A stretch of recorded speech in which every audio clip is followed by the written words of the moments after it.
Welcome to the Story Lab. I hope you enjoy this story. Let's begin. The plane touched down with a gentle bump. I let out a sigh of relief, glad to be back in Denver after a long week away. As the other passengers started gathering their belongings, I stayed seated, my mind already at home with Kelsey and the kids. My phone buzzed as soon as I turned it on. A text from my boss. "Great job closing that deal, Aaron. Take tomorrow off." Perfect. I grinned, imagining the looks on their faces when I walked through the door tonight instead of tomorrow afternoon. I'd pick up some ice cream on the way home, make it a real celebration. The cab ride felt endless. I kept checking my watch, willing the minutes to pass faster. When we finally pulled up to my street, I practically threw my cash at the driver. "Keep the change," I called over my shoulder, already halfway up the front walk with my suitcase. That's when I heard it. Laughter, coming from inside the house. I froze, my hand on the doorknob. It wasn't just Kelsey and the kids. There was a man's voice too, deep and unfamiliar. Frowning, I crept around to the side of the house. The living room curtains were open, warm light spilling out onto the lawn.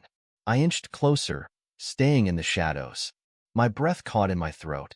Kelsey was there, looking more relaxed and happy than I'd seen her in months. Emma and Max were cuddled up on either side of her on the couch, and next to them sat a man I'd never seen before, his arm draped casually around my wife's shoulders. "Come on, guys," the stranger said, ruffling Max's hair. "Give it another try."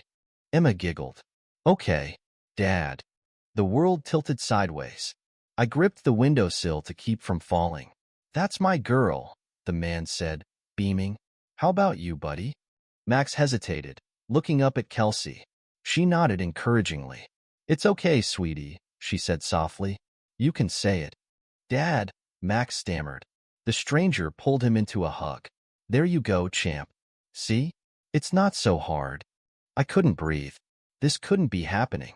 I had to be dreaming, some bizarre nightmare brought on by jet lag and too much airplane coffee. But Kelsey's next words shattered any hope of that. "I know it feels strange right now," she said, looking between Emma and Max, "but Jason's going to be around a lot more from now on. It's easier this way. He'll be your new father soon." My hands shook as I fumbled for my phone. I hit record just as Jason spoke again. "Your mom's right, kiddos. I know change can be scary, but we're going to be one big happy family. And I promise I'll be the best dad you could ask for." Kelsey leaned in and kissed him, right there in front of our children. "You already are," she murmured. I stumbled back from the window, while rising in my throat. The phone slipped from my nerveless fingers, clattering on the concrete. I snatched it up, stopping the recording. For a long moment, I just stood there in the dark, my mind reeling. Part of me wanted to burst through the front door, to scream and rage and demand answers. But a colder, more calculating voice in the back of my head held me back.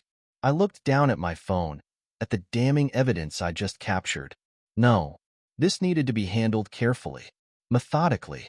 I'd make them pay for this betrayal, but I'd do it right. Taking a deep breath, I straightened my shoulders and strode back to the front of the house. I opened the door as quietly as possible and slipped inside. "I'm home," I called out, injecting false cheer into my voice. There was a flurry of movement from the living room. I walked in just in time to see Jason scrambling off the couch, putting distance between himself and my family. "Daddy," Emma cried, running to hug me. I scooped her up, burying my face in her hair to hide the fury I knew must be showing in my eyes. "Hey, princess," I said. "I missed you so much." Max hung back, looking uncertainly between me and Jason. My heart clenched. Kelsey stood, smoothing down her shirt. "Aaron, we weren't expecting you until tomorrow." "Surprise," I said flatly.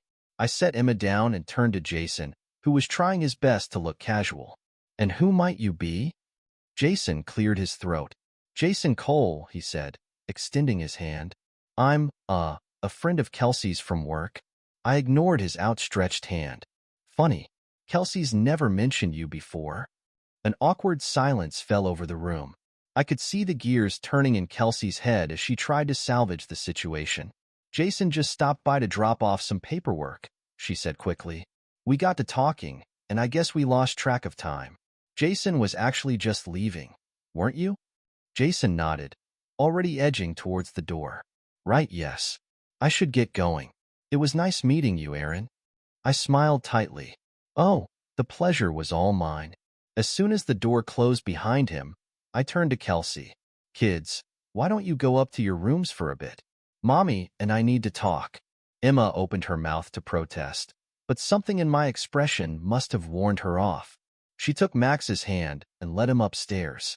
Kelsey waited until we heard their bedroom doors close. Aaron, I can explain. I held up a hand, cutting her off. Save it. I heard everything. The color drained from her face. What do you mean? Without a word, I pulled out my phone and pressed play. Kelsey's voice filled the room. It's easier this way. He'll be your new father soon. Kelsey sank onto the couch, her head in her hands. Oh God. I stopped the recording, my voice deathly calm. How long? She looked up, tears streaming down her face. Aaron, please. How long? Kelsey's shoulders slumped in defeat. 6 months, she whispered. 6 months. Half a year of lies. Of betrayal. While I worked long hours to provide for our family, she'd been destroying it. Pack your things, I said coldly. You're leaving tonight. What? No. Kelsey jumped to her feet. You can't just kick me out. What about the kids? I laughed humorlessly. You should have thought about that before you decided to replace me with your new boyfriend. That's not fair, she cried. I never meant for this to happen. Things haven't been right between us for a long time, Aaron. You're always working, always distracted. Jason, he makes me feel alive again. And that justifies trying to erase me from our children's lives? I spat, making them call another man dad behind my back? Kelsey flinched. I was going to tell you. I didn't know how. Well, now you don't have to. I pulled out my phone again. I'm calling the police. They can make sure you leave peacefully. The police? Kelsey's eyes widened in panic. Aaron, please, we can work this out. For the kids. Don't you dare use our children as a shield, I growled. You lost that right the moment you decided to betray us all. As I dialed, Kelsey sank back onto the couch, her sobs muffled by her hands. I turned away, steeling myself against any lingering shred of sympathy. Hello, police. I need an officer to come to my home. I'm removing my wife from the premises and want to ensure there are no issues. The next hour passed in a blur. Flashing lights outside our normally quiet suburban home. Neighbors peeking out their windows, whispering behind cupped hands. The kids huddled in Emma's room, confused and frightened by the commotion. Officer Jim Reynolds, a stocky man with kind eyes, stood in our living room. He looked between Kelsey and me, clearly uncomfortable with the situation. Ma'am, he said gently, I understand this is difficult, but your husband has the legal right to ask you to leave. Do you have somewhere you can go for the night? Kelsey nodded mutely, mascara streaking her tear-stained cheeks. My sisters, she mumbled. I felt a twinge of something. Regret? Pity? I pushed it aside. I'll have your things sent over tomorrow, I said stiffly. As Kelsey gathered some essentials, I pulled Officer Reynolds aside.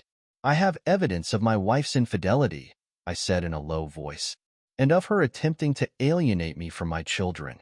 I'd like to get your statement about tonight, in case I need it for future legal proceedings. The officer's eyebrows rose, but he nodded. Of course, sir. I'd be happy to provide an official statement of what I've witnessed here. Thank you, I said. I appreciate your professionalism in handling this. A car horn honked outside. Jason, come to whisk away his mistress now that their perfect little plan had imploded. Kelsey stood in the doorway, overnight bag in hand. She looked small, defeated. Nothing like the laughing, carefree woman I'd seen through the window earlier. Can I say goodbye to the kids? She asked, her voice barely above a whisper.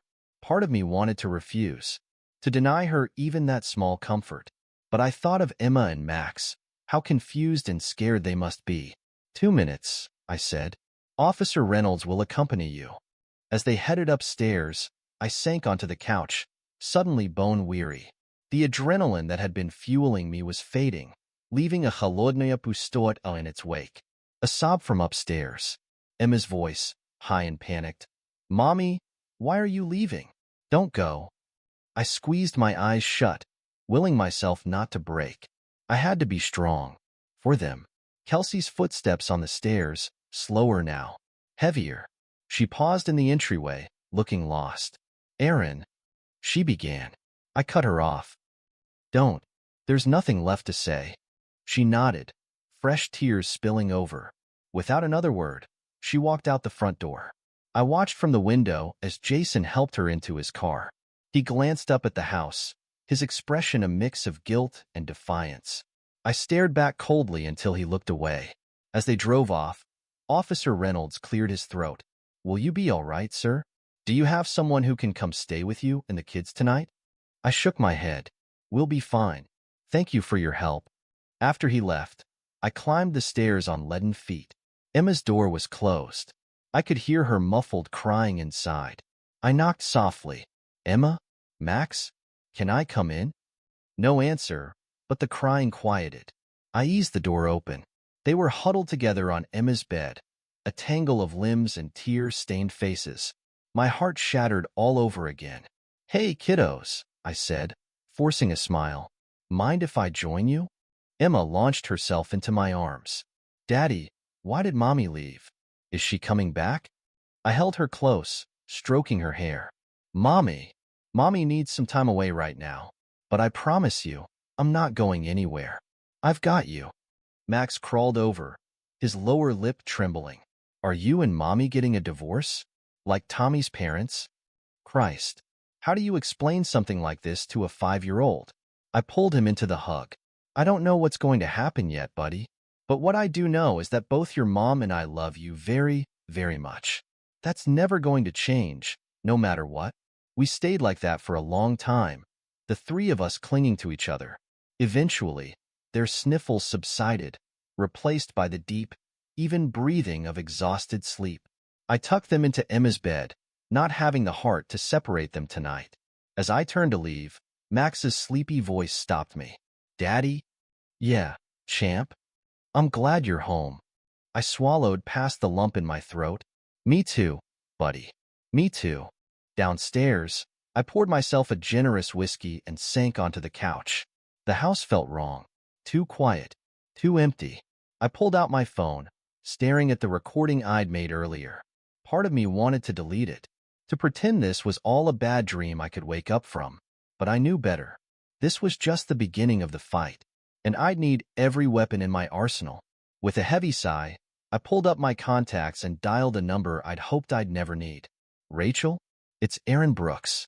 I need your help. How soon can you meet? The next morning dawned gray and drizzly, fitting my mood perfectly. I'd barely slept, spending most of the night alternating between comforting the kids and poring over legal websites on my laptop. I was in the kitchen, mechanically stirring a pot of oatmeal, when my phone buzzed. Rachel. Aaron? I can meet you at my office in an hour. Will that work? I glanced at the clock. Emma and Max would be up soon, needing breakfast and reassurance I wasn't sure how to give. Make it 2 hours? I asked. I need to get the kids settled first. Of course, Rachel replied, her voice softening. Take whatever time you need. And Aaron? Try to breathe. Okay? We'll get through this. I managed a weak chuckle. Thanks, Rachel. I'll see you soon. After a subdued breakfast where I dodged most of Emma and Max's questions with vague reassurances, I called my neighbor, Mrs. Chun. She agreed to watch the kids for a few hours, her usually cheery voice tinged with concern. Aaron, if there's anything else we can do? She started. Thank you. I cut her off, not ready to face the pity I knew I'd see in her eyes. I'll pick them up this afternoon. The drive to Rachel's office passed in a blur. Before I knew it, I was sitting across from her, a cup of coffee cooling untouched in front of me. Rachel leaned forward, her dark eyes sharp and focused. All right, Aaron. Start from the beginning. Tell me everything. I took a deep breath and began to speak. As the whole sordid tale spilled out, Rachel's expression grew increasingly grim. When I finished, she sat back, tapping her pen against her notepad. Well, the good news is, you have solid evidence of your wife's infidelity and her attempts to alienate you from your children. That recording is going to be crucial. And the bad news? I asked, bracing myself. Rachel sighed. Custody battles are never easy, Aaron. They're messy, they're emotional, and they can drag on for months. Are you prepared for that? I met her gaze steadily. I'll do whatever it takes to protect my kids. She nodded, a hint of approval in her eyes. Good, because Kelsey's not going to go down without a fight. Especially not if this Jason character has money to throw at expensive lawyers. My jaw clenched at the mention of his name. What do we do first? Document everything, Rachel said firmly. Every interaction with Kelsey, every conversation about the kids. Keep a detailed log of when you have them, what you do together, any issues that come up. We need to build a rock-solid case that you're the more stable, reliable parent. I pulled out my phone, already creating a new note. Got it. What else? We'll need character witnesses. Teachers, neighbors, anyone who can speak to your relationship with Emma and Max. And she hesitated. What? I prompted. Rachel looked at me seriously. We need to dig into Jason's background. If he's going to be around your kids, we need to know everything about him. Any skeletons in his closet could work in our favor. I leaned forward, a grim smile tugging at my lips. I'm all ears. Rachel tapped her pen thoughtfully. We'll need a private investigator. Someone discreet, but thorough. I know just the person. Do it, I said without hesitation. Whatever it costs. She nodded, scribbling a note. I'll make the call today. Now, about the kids' schedules. We spent the next hour going over every detail of my plan to secure full custody. By the time I left Rachel's office, my head was spinning, but I felt more focused than I had since that fateful night. As I drove home, my phone rang. Kelsey's name flashed on the screen. I took a deep breath before answering. What do you want, Kelsey? Her voice was small, choked with tears. Aaron, please, can we talk about this? The kids are fine. I cut her off. They're with Mrs. Chun right now. Mrs. Chun? Kelsey's tone sharpened. Why aren't you with them? I gritted my teeth. I had an appointment. Not that it's any of your business anymore. Of course it's my business. They're my children too. Really? I shot back. Because last night, you seemed pretty eager to replace me with your new boyfriend. Kelsey's sharp intake of breath crackled over the line. That's not fair. I never meant. Save it for the judge, Kelsey, I said coldly. My lawyer will be in touch about visitation arrangements. I hung up before she could respond, my hands shaking as I gripped the steering wheel. The house was quiet when I got home, the silence a stark reminder of how much had changed in just 24 hours. I sank onto the couch, pulling out my phone to review the notes from my meeting with Rachel.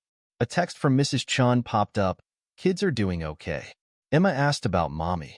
What should I tell her? I closed my eyes, fighting back a wave of exhaustion.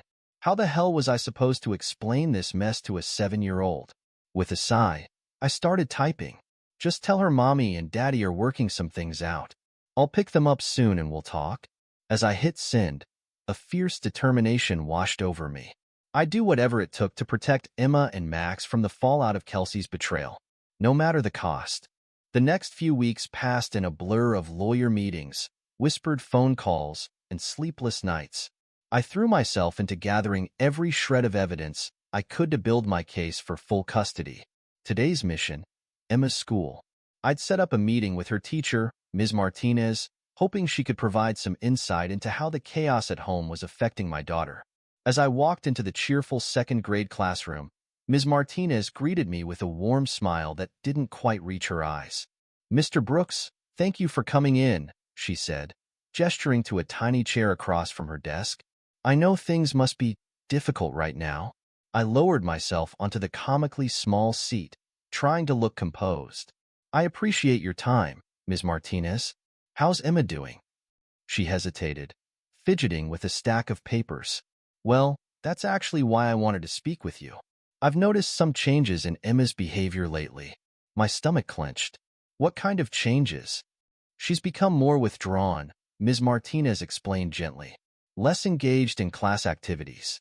And there have been a few incidents on the playground. Incidents? I echoed, leaning forward. Ms. Martinez sighed. Nothing too serious, but she's gotten into a couple of shoving matches with classmates. It's very out of character for her. Guilt gnawing at me. I'm so sorry.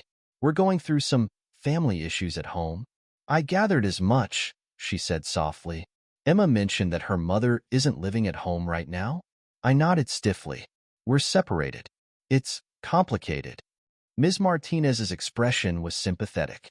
I see. Mr. Brooks, I hope you don't mind me asking, but is there anything we can do here at school to help Emma through this transition? I latched onto her words like a lifeline. Actually, yes. I'm in the process of seeking full custody of Emma and her brother. Would you be willing to provide a statement about Emma's recent behavior changes? And maybe your observations of my involvement as a parent? She blinked, clearly surprised by my directness. Oh, well, I suppose I could. Please, I interrupted, leaning forward. I know it's a lot to ask, but I need to show the court that I'm the more stable parent, that I'm involved in every aspect of Emma's life. Ms. Martinez's brow furrowed. Mr. Brooks, I'm not sure I'm comfortable taking sides in a custody dispute. I'm not asking you to take sides, I said quickly, just to state the facts as you've observed them. Emma's changed behavior, my attendance at parent-teacher conferences, that sort of thing. She studied me for a long moment, then nodded slowly. All right, I can provide a factual statement about what I've seen in the classroom. But Mr. Brooks? Yes? Her eyes were kind but firm. My primary concern is Emma's well-being. I hope both you and your wife keep that in mind throughout this process. I swallowed hard, pushing down a flare of defensiveness. Of course. Thank you, Ms. Martinez. I really appreciate your help. As I left the school, my phone buzzed. A text from Rachel. I found something on Jason. Meet me at my office ASAP. My heart raced as I drove across town. What could they have dug up? I barely remembered to call Mrs. Chun to ask her to keep the kids a little longer. Rachel was waiting for me, a thick folder on her desk. Aaron, sit down. We've hit the jackpot. I perched on the edge of my seat. What did you find? She opened the folder, spreading out several documents. Jason Cole isn't the upstanding businessman he pretends to be. Our investigator uncovered a history of shady financial dealings, including a fraud conviction from 10 years ago. My eyes widened. Are you serious? Rachel nodded. That's not all. There's a sealed record from his early 20s we're still trying to access, but the investigator thinks it might be related to a domestic violence charge. I felt sick. And Kelsey's been letting this man around our children? Exactly, Rachel said, her eyes gleaming. This is exactly the kind of evidence we need to show the court that Kelsey's judgment is compromised. Between this and the recording of her trying to alienate you from the kids, we've got a strong case for full custody. I slumped back in my chair, overwhelmed. What's our next move? Rachel started gathering the documents. We need to get statements from anyone who can speak to your character and involvement as a father.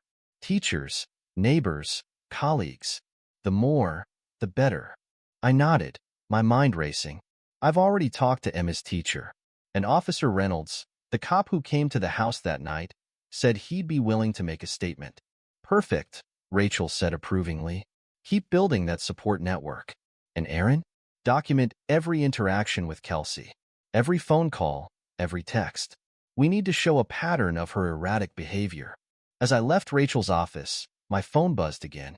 Kelsey. I answered warily. Hello? Aaron, we need to talk, Kelsey said, her voice tight. About the kids' schedule. This back and forth isn't working. I took a deep breath, remembering Rachel's advice. Stay calm. Document everything. Okay, I said evenly. What did you have in mind? Kelsey launched into a convoluted plan involving split weeks and alternating weekends. I listened silently, my jaw clenching tighter with each word. When she finished, I spoke carefully. Kelsey, I don't think that's in the best interest of the kids. They need stability right now, not constant shuffling between houses. She scoffed. Oh, and I suppose you think keeping them from me entirely is better? That's not what I said, I countered, fighting to keep my voice level. But given recent events, I think it's best if the kids primarily stay with me for now. Recent events? Kelsey's voice rose. What's that supposed to mean?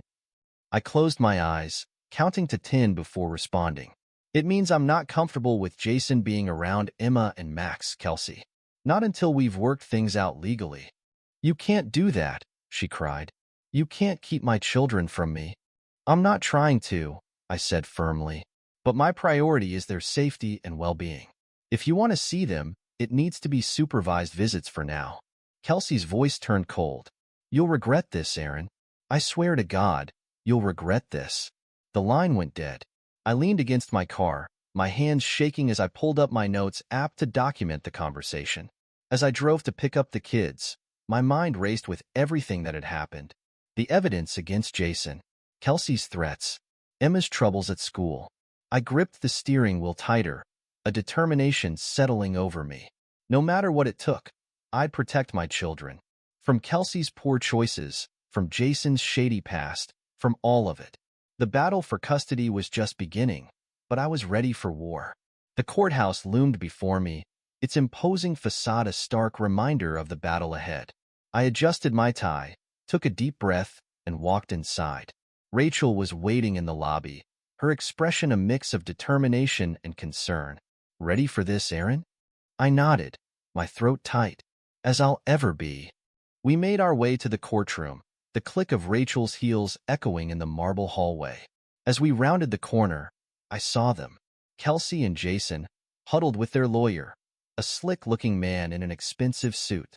Kelsey's eyes met mine, a flash of something crossing her face.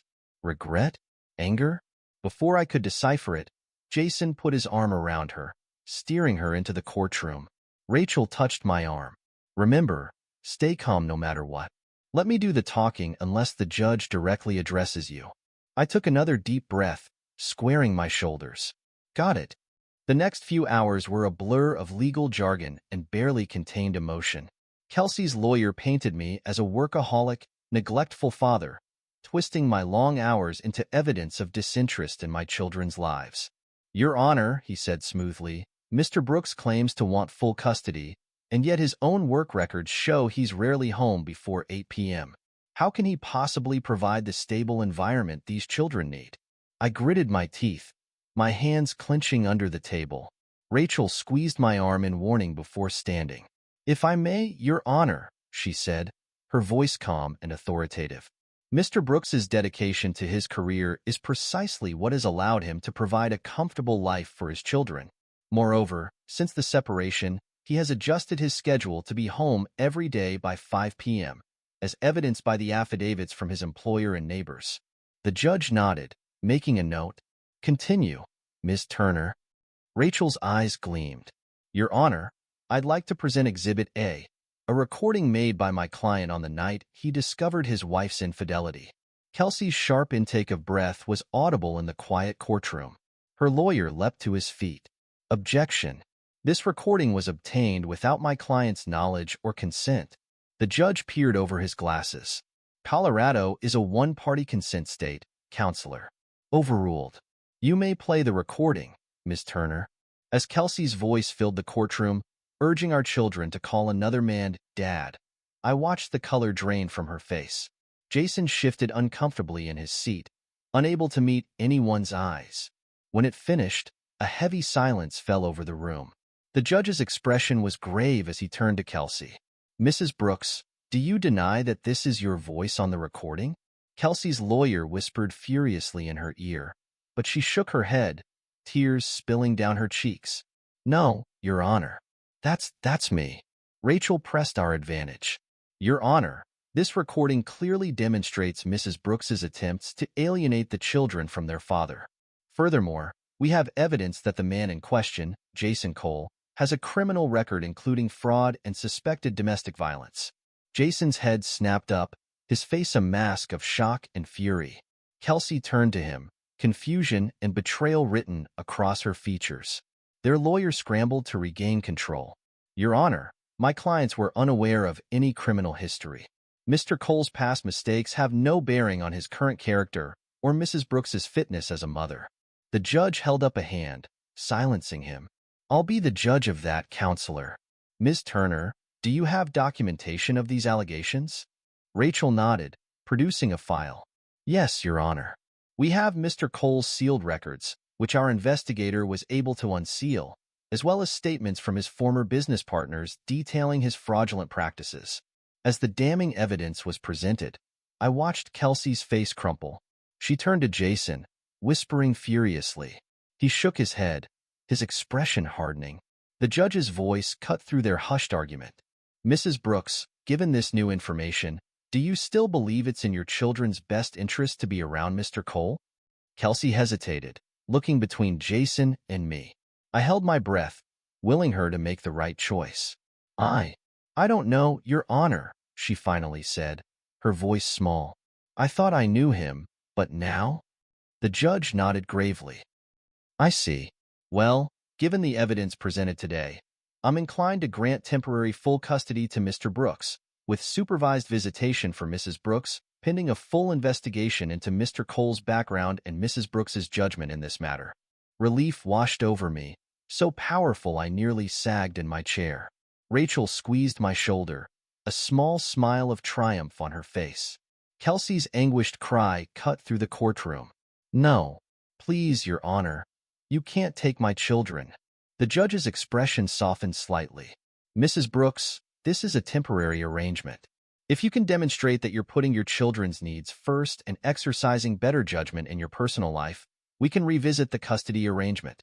But for now, this is what's best for Emma and Max. As the judge's gavel fell, finalizing his decision, chaos erupted in the courtroom. Kelsey collapsed into sobs, while Jason stormed out, slamming the door behind him. Their lawyer looked shell-shocked, gathering papers with shaking hands. Rachel turned to me, her eyes shining. We did it, Aaron. It's not over, but this is a huge win. I nodded, unable to speak past the lump in my throat. We'd won this battle, but the war was far from over. And somewhere in the back of my mind, a small voice whispered that there were no real winners here, only casualties. As we left the courtroom, I steeled myself for the challenges ahead, explaining this to Emma and Max, navigating supervised visits with Kelsey, protecting my children from the fallout of this mess. But for now, for this moment, I allowed myself to feel a glimmer of hope. We were one step closer to the stability and security my children deserved, and I'd fight with everything I had to make sure they got it. The courtroom was buzzing with tension as we returned from a brief recess. I could feel Kelsey's eyes boring into me from across the aisle, but I kept my gaze fixed straight ahead. Rachel had warned me to stay focused, no matter what. As we settled back into our seats, the judge cleared his throat. Before we conclude these proceedings, I understand the plaintiff's counsel has some additional evidence to present? Rachel stood, her expression unreadable. Yes, Your Honor. If it pleases the court, we have one final piece of information that we believe is crucial to Your Honor's decision regarding custody. Kelsey's lawyer jumped to his feet. Objection, Your Honor. We weren't notified of any new evidence. The judge peered over his glasses. Ms. Turner, is this true? Rachel nodded calmly. Your Honor, this information only came to light during the recess. Given its relevance to the children's well-being, we felt it was imperative to bring it to the court's attention immediately. The judge considered for a moment, then nodded. I'll allow it. Proceed, Ms. Turner.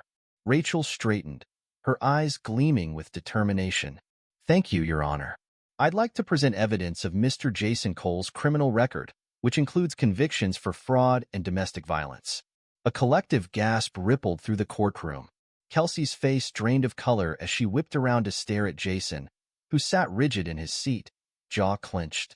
Objection. Kelsey's lawyer sputtered. This is highly prejudicial, Your Honor.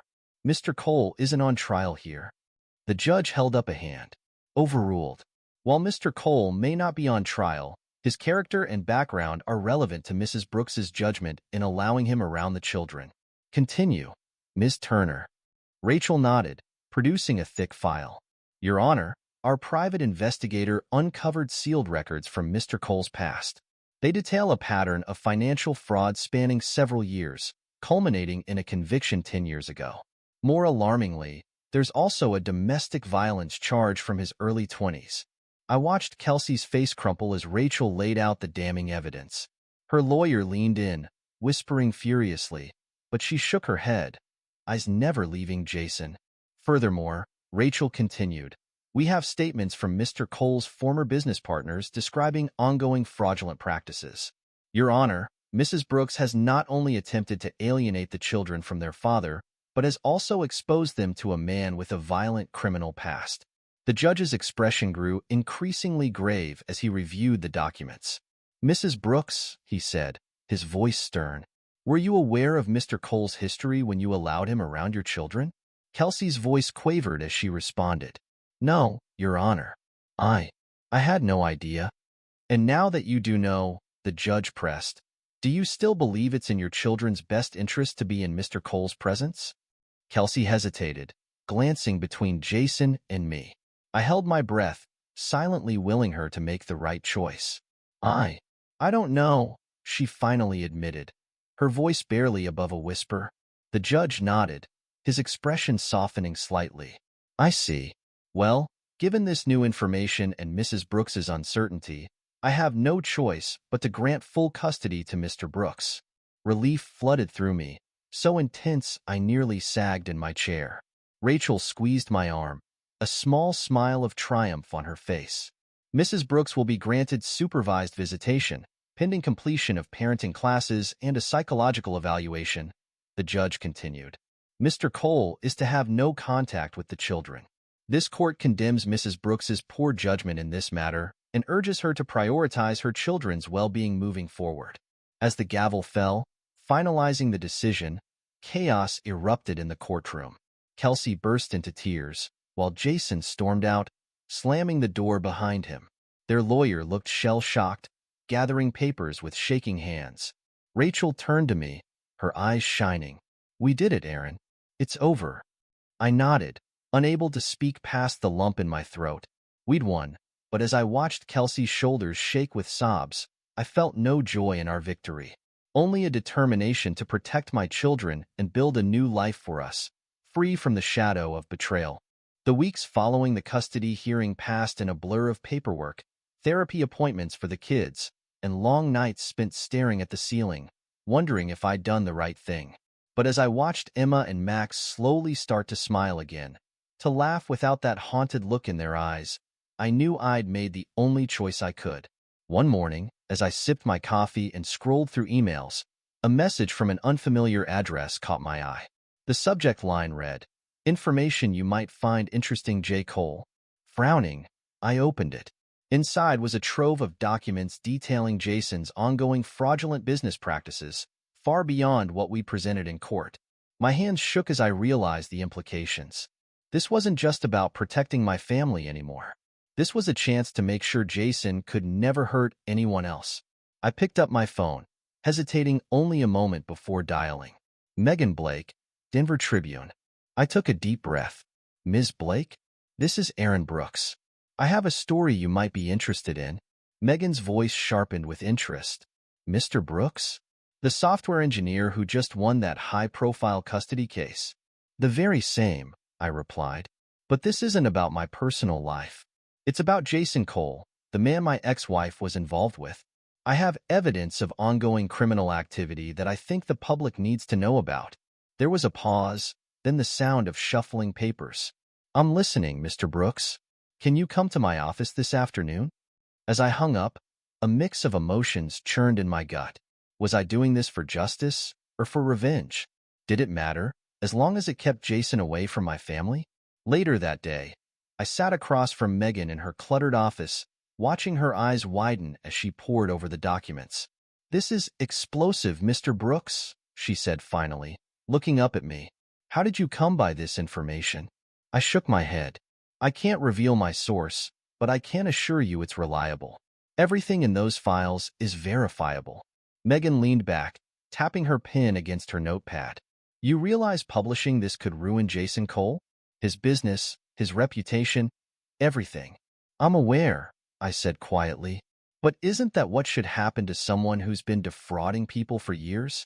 Who has a history of violence? She studied me for a long moment. This isn't just about justice, is it? This is personal for you. I met her gaze steadily. My only concern is protecting my children and making sure Jason can't hurt anyone else. What you do with that information is up to you. Megan nodded slowly. All right, Mr. Brooks. I'll look into this, verify everything independently. If it checks out, well, let's just say Mr. Cole's going to have a very bad week. As I left her office, my phone buzzed. A text from my private investigator, Mark Harris. Got more dirt on Cole. Financial records show he's in deep with some shady creditors. Want me to pass along an anonymous tip? I stared at the message, my finger hovering over the reply button. This was my chance to truly destroy Jason, to ensure he could never threaten my family again. But was I crossing a line? After a long moment, I typed back, do it. The next few days passed in a haze of anticipation and guilt. I threw myself into work and time with the kids, trying to ignore the gnawing feeling in my gut. Then, on a sunny Tuesday morning, it all exploded. Megan's article hit the front page of the Tribune, exposing Jason's years of fraud in excruciating detail. By lunchtime, his company's stock had plummeted. By dinner, the police were at his door with a search warrant. I watched it all unfold on the news, a surreal feeling washing over me. I'd set this in motion. I'd brought Jason Cole's world crashing down around him. My phone rang. Kelsey's number flashed on the screen. I answered warily. Aaron? Her voice was thick with tears. Did you see the news? About Jason? I saw, I said neutrally. Did you? Did you have anything to do with this? I paused, choosing my words carefully. I may have passed along some information to a journalist. The rest was all Jason's doing. Kelsey's breath hitched. God, Aaron. I can't believe all of this. I feel so stupid. How could I not have seen what he really was? A wave of unexpected sympathy washed over me. He fooled a lot of people, Kelsey. Not just you. The kids, she said suddenly. Are they okay? Do they know what's happening? They're fine, I assured her. I've kept them away from the news. As far as they know, nothing's changed. There was a long silence. Then, in a small voice, Kelsey asked, Do you think maybe I could see them soon? I miss them so much, Aaron. I closed my eyes, conflicting emotions warring within me. Let's take it one step at a time, okay? Focus on your therapy and parenting classes. We'll revisit visitation when the dust settles. As I hung up, I felt a weight lift from my shoulders. Jason was out of our lives for good. Kelsey was starting to see the error of her ways. Maybe, just maybe, we could all start to heal. Months passed, and slowly, life began to settle into a new normal. The kids and I fell into a comfortable routine. Our home once again filled with laughter and warmth. The haunted look in Emma and Max's eyes faded, replaced by a cautious optimism that made my heart swell. One sunny Saturday morning, as I flipped pancakes and listened to the kids bicker good-naturedly over the comics section, I realized I was happy, truly, genuinely happy for the first time in what felt like forever. Dad. Emma's voice broke through my reverie. Max is hogging the sports page again. I chuckled, sliding the last pancake onto a plate. Max, share with your sister. Emma, there's plenty of paper to go around. As we sat down to breakfast, Max looked up at me with syrup-sticky fingers. Dad, is Mom coming to my soccer game today? I paused, carefully considering my words. Kelsey had been making progress in her therapy and parenting classes, and we'd slowly started reintroducing supervised visits. But we were still a long way from anything resembling normalcy. Not today, buddy, I said gently. But maybe next time, okay? Mom's still working on some things. Emma pushed her eggs around her plate. Is she ever going to live with us again? My heart clenched. I don't know, sweetheart. But what I do know is that both your mom and I love you very much, even if things are different now. After breakfast, as I cleaned up the kitchen, my phone buzzed. A text from Rachel. How are you holding up? Want to grab coffee sometime this week? I smiled, warmth spreading through my chest. Rachel and I had grown closer in the months since the custody battle. Our relationship evolving from lawyer-client to something that felt a lot like friendship. And lately, I've been wondering if there might be potential for something more. Sounds great, I texted back. Tuesday work for you? As I hit send, A small voice in the back of my mind whispered a warning. Was I ready for this? Was it too soon? But then I heard Emma's laughter floating in from the living room, and I pushed the doubts aside. We'd been through hell and back. Maybe it was time to start living again, not just surviving. The next few weeks passed in a blur of soccer games, school projects, and stolen moments with Rachel.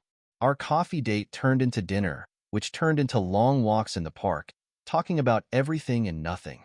One evening, as we strolled along the river, Rachel turned to me with a serious expression. Aaron, can I ask you something? I nodded, suddenly nervous. Of course. Are you sure you're ready for this? She asked softly. For us? I know you've been through so much, and the last thing I want is to complicate things for you or the kids. I stopped walking, taking her hands in mine. Rachel, you've been nothing but a source of strength and support through all of this. You've seen me at my worst, and you're still here. If anything, you've made things clearer, not more complicated. She smiled, her eyes shining in the fading light. So, what are you saying? I took a deep breath. I'm saying, I'd like to see where this goes, if you're willing. Rachel's answer came in the form of a kiss, soft and sweet and full of promise.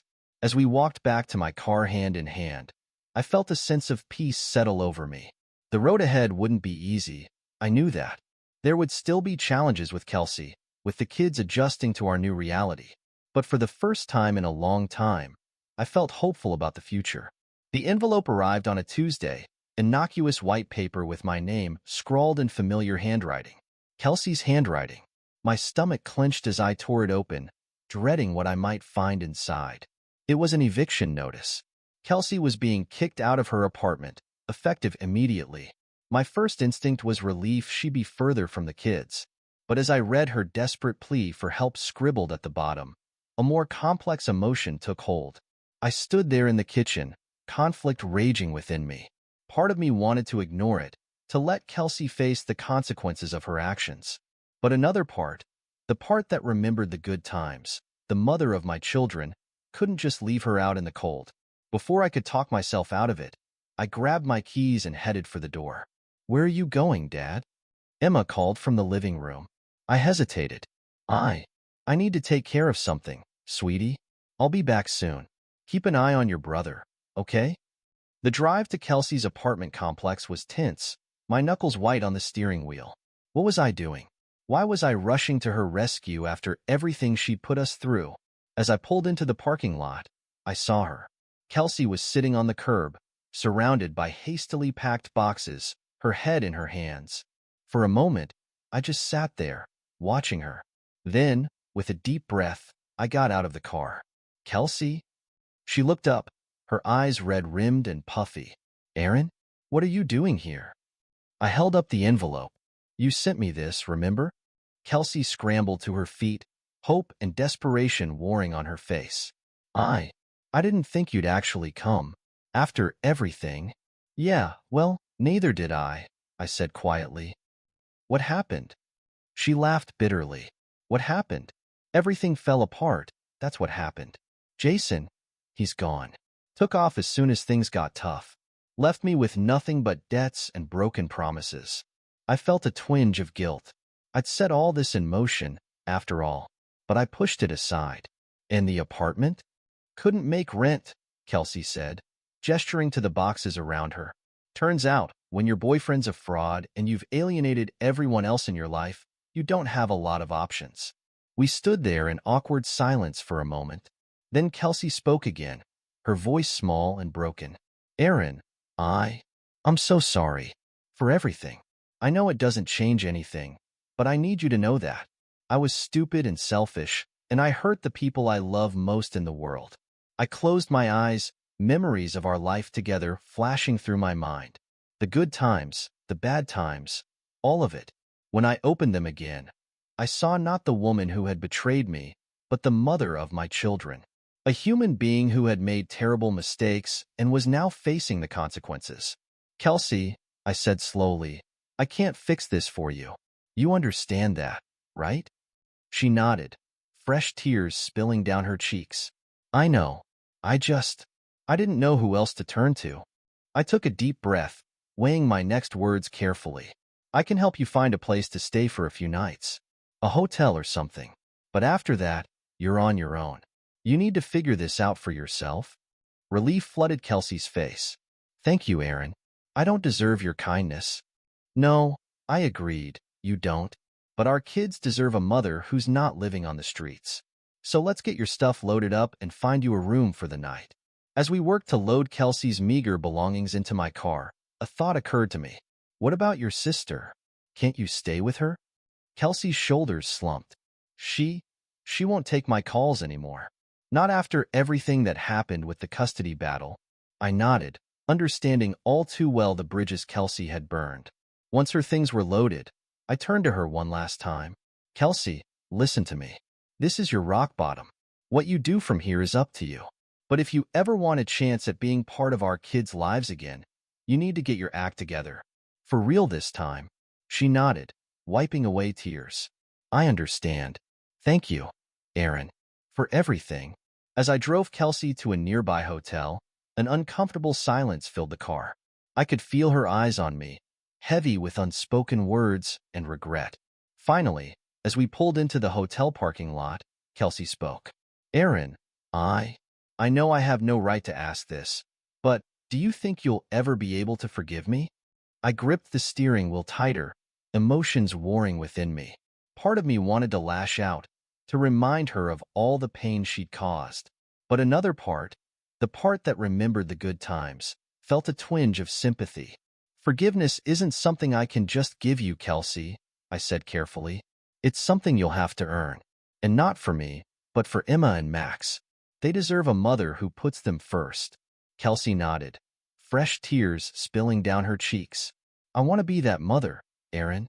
I want to make things right. I turned to face her, my expression serious. Then prove it. Get a job. Find a stable place to live. Show up for your therapy sessions and parenting classes. Actions speak louder than words. As we unloaded her belongings, Kelsey paused, looking lost and small among her boxes. What if I can't do it? What if I'm not strong enough? For a moment, I saw a glimpse of the woman I'd fallen in love with all those years ago, vulnerable, unsure, but with a spark of determination in her eyes. I softened slightly. You are strong enough, Kelsey.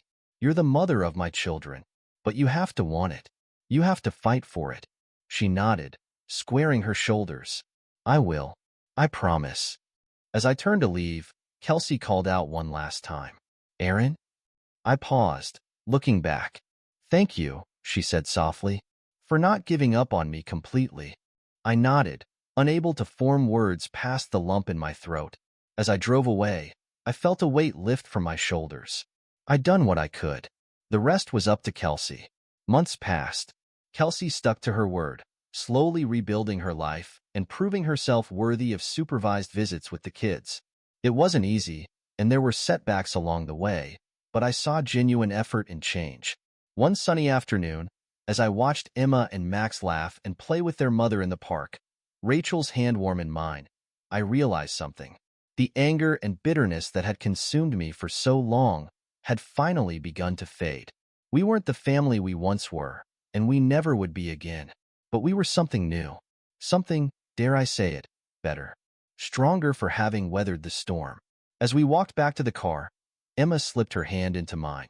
Dad, she said, looking up at me with those big, wise eyes. I'm glad we're all okay now. I squeezed her hand, a lump forming in my throat. Me too, sweetheart. Me too. And in that moment, I knew. We had finally found our way to the other side of betrayal, to forgiveness, to healing, to a new beginning. This is where our story comes to an end. Share your thoughts in the comments section. Thanks for your precious time. If you enjoyed this story, then please make sure you subscribe to this channel. That would help me a lot. Click on the video you see on the screen, and I will see you there.